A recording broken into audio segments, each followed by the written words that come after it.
ਸੋ ਆਪਾਂ ਕਿਹਾ ਸੀ 3 ਤਰੀਕੇ ਹੁੰਦੇ ਆ ਜਿਹੜਾ ਬੰਦਾ ਕੱਚੇ ਤਰੀਕੇ ਨਾਲ ਬਾਰਡਰ ਟੱਪਦਾ, ਇਲੀਗਲ ਬਾਰਡਰ ਟੱਪਦਾ। ਇੱਕ ਤਾਂ ਹੈਗਾ ਫੜਿਆ ਨਾ ਜਾਵੇ, ਸੇਫ ਐਂਟਰੀ ਜਿਹਨੂੰ ਕਹਿੰਦੇ ਆ।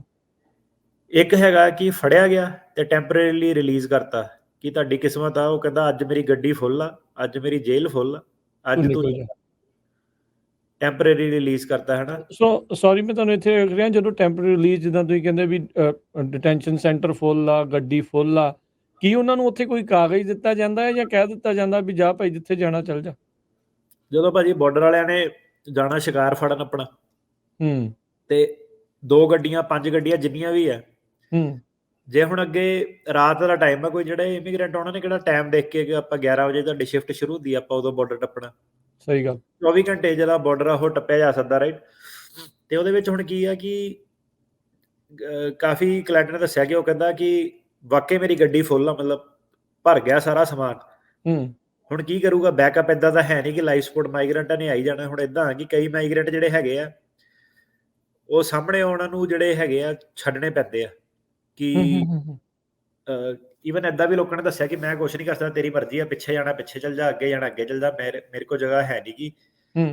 ਤੇ ਜਿਹੜਾ ਉਹ ਟੈਂਪਰੇਰੀ ਬੰਦੇ ਜਿਹੜੇ ਆਏ ਆ, ਉੱਤੇ ਕਈ ਵਾਰੀ ਉਹ ਐਪ ਵੀ ਪਾ ਸਕਦੇ ਆ, ਲੋਕੇਸ਼ਨ ਟੈਗ ਵੀ ਪਾ ਸਕਦੇ ਆ, ਉਹਨਾਂ ਨੂੰ ਚੌਂਕੀ 'ਚ ਵੀ ਭੇਜਿਆ ਜਾ ਸਕਦਾ। ਡਿਪੈਂਡ ਕਰਦਾ ਕਿ ਹੁਣ ਕਿਹੜੇ ਹਿਸਾਬ ਨਾਲ ਕਿੰਨੀ ਕੁ ਉਹਨਾਂ ਕੋਲ ਮੈਨ ਪਾਵਰ ਆ, ਠੀਕ ਆ, ਕਿੰਨੇ ਕੁ ਲੋਕਾਂ ਨੂੰ ਉਹ ਡੱਕ ਸਕਦੇ ਆ, ਨਹੀਂ ਡੱਕ ਸਕਦੇ ਆ। ਤੇ ਜਿਹੜਿਆਂ ਨੂੰ ਡੱਕ ਲਿਆ, ਤੀਜੀ ਆਪਸ਼ਨ ਇਹ ਹੈ ਕਿ ਉਹਨਾਂ ਨੂੰ ਫੜ ਲੈਂਦੇ ਉਹ ਤੇ ਚੌਂਕੀ 'ਚ ਲੈ ਜਾਂਦੇ ਆ ਪਹਿਲਾਂ, ਜਾਂ ਫਿਰ ਉਹਨਾਂ ਨੂੰ ਡਿਟੈਂਸ਼ਨ ਸੈਂਟਰ ਜੋ ਵੀ ਟੈਂਟ ਟੁੰਟ ਬਣਾਉਗੇ, ਸਾਨੂੰ ਨਹੀਂ ਪਤਾ ਉਹਨਾਂ ਨੇ ਕੀ ਕਰਨਾ।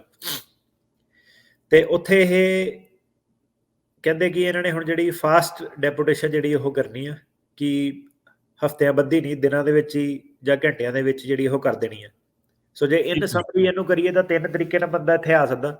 ਹਿਊਮੈਨੀਟੇਰੀਅਨ ਪੇਰੋਲ, ਜਾਂ ਫਿਰ ਜਿਹੜੀ ਐਪ ਰਾਹੀਂ, ਜਾਂ ਕੱਚਾ ਬਾਰਡਰ ਟੱਪ ਕੇ। ਜਿਹੜਾ ਕੱਚਾ ਬਾਰਡਰ ਟੱਪ ਕੇ ਆਇਆ ਉਹ ਜਾਂ ਤਾਂ ਸੇਫ ਆ ਸਕਦਾ, ਜਾਂ ਉਹਨੂੰ ਫੜਿਆ ਗਿਆ ਤੇ ਟੈਂਪਰੇਰੀ ਆਪੇ ਉਹਨੇ ਰਿਲੀਜ਼ ਕਰਤਾ, ਜਾਂ ਉਹਨੂੰ ਚੌਂਕੀ ਵੱਲ ਭੇਜਤਾ। ਤੇ ਚੌਂਕੀ ਵੱਲ ਭੇਜਿਆ ਤੇ ਫਿਰ ਸਾਰਾ ਉਹੀ ਕਿੰਤੂ ਪਰੰਤੂ ਜਿਹੜੇ ਕੀ ਤੇਰੇ ਬਿਆਨ ਆ, ਮੈਡੀਕਲ ਫਿਰ ਇੰਟਰਵਿਊ ਇਹ ਉਹ ਸਾਰਾ ਕੁਝ। ਠੀਕ ਹੈ। ਤੇ ਇਹ ਹੋ ਗਿਆ ਜੀ ਪਹਿਲੀ ਆਪਸ਼ਨ ਹੈ ਨਾ। ਹੁਣ ਜੀ ਜਿਹੜਾ ਹਿਊਮੈਨੀਟੇਰੀਅਨ ਪੈਰੋਲ ਦੀ ਗੱਲ ਕਰੀਏ, ਹਿਊਮੈਨੀਟੇਰੀਅਨ ਪੈਰੋਲ ਹੈਗਾ ਹੇਟੀ, ਕਿਊਬਾ, ਨਿਕਰਾਗੁਆ ਤੇ ਵੈਨੇਜ਼ੁਏਲਾ ਲਈ, ਪੰਜਾਬੀਆਂ ਲਈ ਨਹੀਂ ਹੈਗਾ। ਤੇ 30,000 ਇਹ ਹੈਗੇ ਆ। ਤੇ ਜਿਹੜਾ ਫੈਮਿਲੀ ਸਪਾਂਸਰ ਵਾਲਾ ਪ੍ਰੋਗਰਾਮ ਵੀ ਆ, ਉਹ ਵੀ ਇਹਨਾਂ ਦੇ ਲਈ ਆ। ਤੇ ਸਿਰਫ ਇਹਨਾਂ ਨੂੰ 2 ਸਾਲ ਦਾ ਜਿਹੜਾ ਰਹਿਣ ਦੀ ਤੇ ਕੰਮ ਕਰਨ ਦੀ ਪਰਮਿਸ਼ਨ ਮਿਲਦੀ ਆ।